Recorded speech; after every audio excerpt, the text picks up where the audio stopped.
তো ইরানের ধর্মীয় সর্বোচ্চ নেতার মৃত্যুতে আমরা শোকাহত ও মর্মাহত। মুসলিম বিশ্বের একতা যে নাই, আমি কয়েকদিন আগে বলেছিলাম পোস্টে আমার ফেসবুক প্রোফাইলে।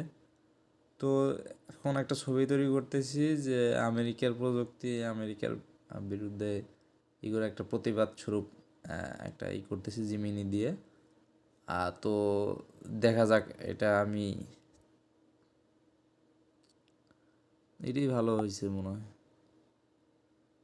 এটা অনেক এডিট করে এটাই দেব, ছেড়ে দেব। তো এটা একটা মানে প্রতিবাদ স্বরূপ এটাই তৈরি করলাম। তো যাই হোক, উনি অনেকটা শয়তানের মতোই কর্মকাণ্ড করে থাকে। তো যাই হোক, এটাই আমি মানে আমার তীব্র প্রতিবাদ মনের থেকে যতটুকু পারি চেষ্টা করলাম আর কি। তো যাই হোক,